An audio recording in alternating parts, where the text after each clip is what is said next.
राम प्रसाद विश्वकर्मा का नमस्कार।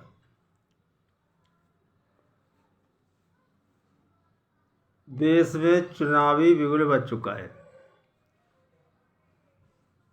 नेतागिरी, संतगिरी, ये दोनों की सबसे बड़ी रोजगार की श्रेणी में आती है देश के अंदर।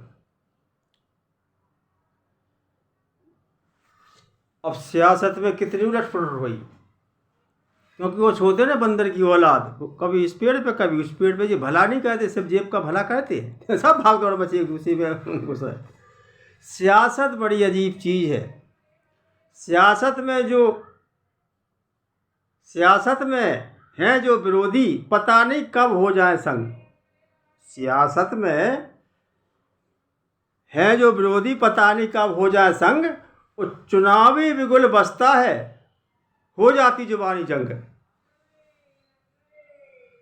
जरूरतमंद को मिले सहायता, जो है रोजी रोटी से तंग, जो है रोजी रोटी से तंग। और कर्तव्य ईमानदार व्यक्ति 2024 में चुनना, वही चुनावी ढंग।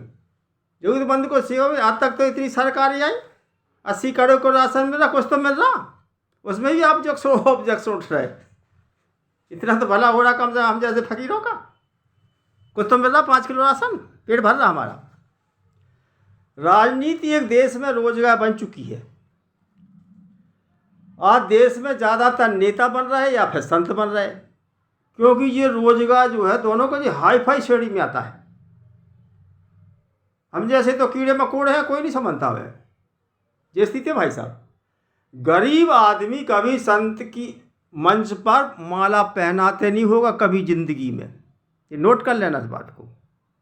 मैंने भी बहुत कोशिश करी कई जगह जाके, ना ना ना ना जाओ, तो कौन पहनाता है माला को। संत महात्माओं का मंच पर माला पहनाने वालों पर रहता आशीर्वाद। राम प्रसाद जैसे शिष्यों को, चेलों को, कार्यकर्ताओं को मिलता है लंगर का प्रसाद। लंगर का प्रसाद धूल से सनी पतले, उठ कब आए तो गायब मिली चप्पलें की जगह, तो मैं चप्पल ही गायब कर आया था। ये स्थिति है भाई साहब। ये आशीर्वाद दे रहा मैं गुरु घंटाल। मगर नेता संत बनना बहुत कठिन है। मैंने भी सोच रखा है, बेकार है यार ये संतगिरी नेतागिरी। बोले क्या है, क्या करना पड़ेगा इसमें। मैंने कि आज के युग में अच्छे मित्र की बात मत कर, और देश की क्या तस्वीर बने उसके चित्त की बात मत कर। और बनना है अगर देश का बड़ा नेता है, संत है, तो फिर चरित्र की बात मत कर। बोले कैसे। बोले चरित्र नहीं गिरे होते तो नेता संत जेल में नहीं होते।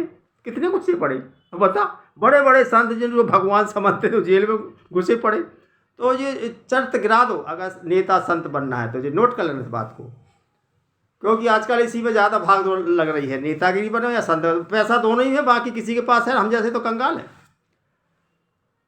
जो गरीब थे वो और गरीब बने, और जो अमीर थे वो और अमीर बने।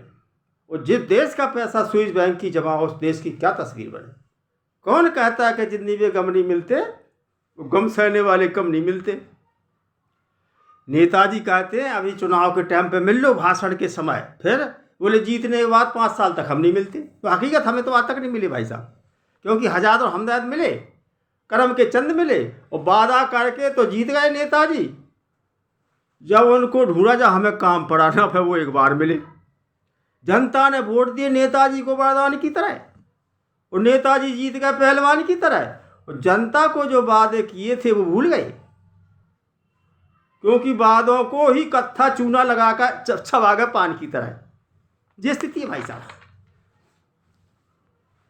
एक हारे हुए नेता ने हमसे पूछा, राम प्रसाद, वोटों में और जूतों में क्या फर्क है।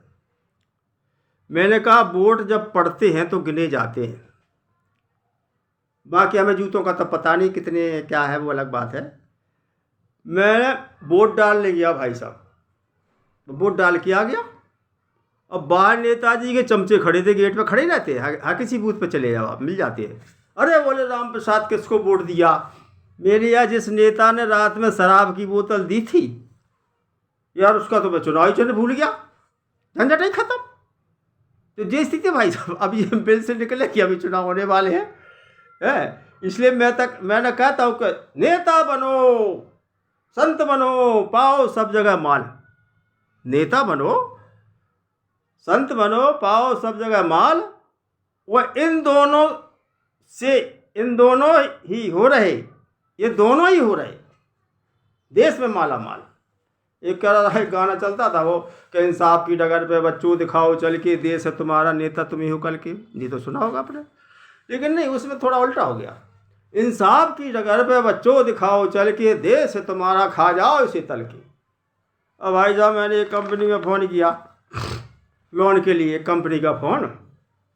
तो एक कंपनी से फ़ोन आया, बोले, एक लड़की बोली, भाई साहब हमारी कंपनी बहुत लोन दे रही है, अगर आपको चाहिए तो इनसे इंटरेस्ट इंटरेस्ट ज़्यादा मिलेगा। और 2-1 मिनट तो हमने इधर घुमाता फिरावे उसको। मैंने क्या, लोन की तो कोई बात नहीं, ऐसा कहा तू फ़ोन पे बोलती रहा, मुझे तो वैसे ही इंटरेस्ट ही मिल रहा। जय हिंद, जय भारत।